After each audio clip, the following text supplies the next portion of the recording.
TV. Yeah. Wow.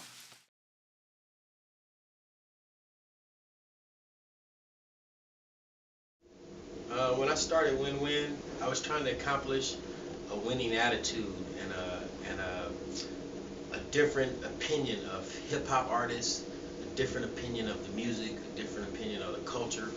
And by saying that, I wanted the influence to be positive, because a positive influence, I think, goes a lot further.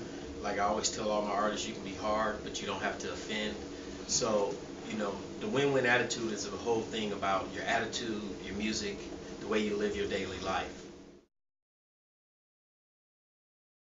What I think makes Win-Win different than any other label, I think that the camaraderie, the willingness to work together, the willingness to learn and grow together, the willingness to teach each other what we don't know and not be afraid to speak up when you don't know something, from a word to an opinion about a video to a song.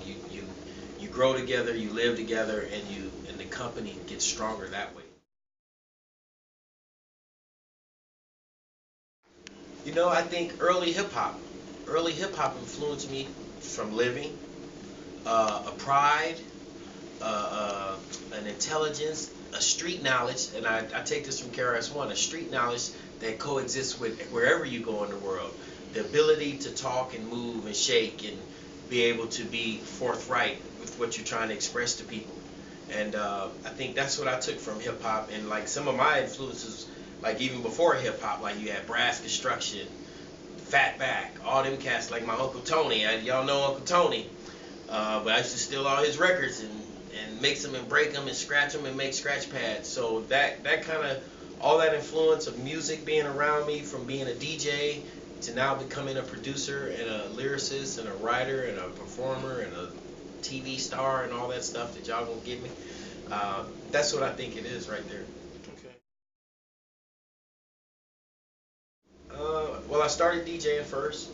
Okay. Became really prolific at DJing, scratching, doing the battle contests, and you know, really being a part of it in Akron, Ohio, Cleveland, Ohio, and then later moving to Charlotte, North Carolina, having the wherewithal to be with the Run DMCs, the Houdinis on the Fresh Festivals, the Curtis Blows, you know, coming through Charlotte, the Fat Boys. I'm kicking it with the Fat Boys. I'm like 12 years old, and at that level, at that time, they were the hottest. You know, Houdini, they were hot.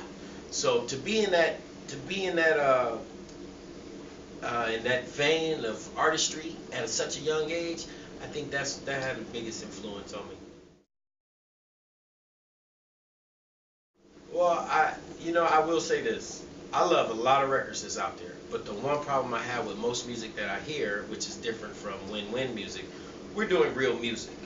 We're not just looping stuff and having noises in the background. Like, we're doing scales and notes and melodies and bridges, but it's still hip hop, and you still hear the trap element, you still hear the rock element, you feel the soul element. We're using live guitars on this stuff, live drums, but we still program it. So instead of sampling someone else, or you know, all our music comes from within us. We don't sample anybody. And we all do have favorite songs, like the joint Cali Living that's going to drop soon. You know, those are songs that we all grew up loving, so of course we want to make it over if we're in this position, but we just put our own little flip to it. Win-Win Global TV. Yeah. Wow.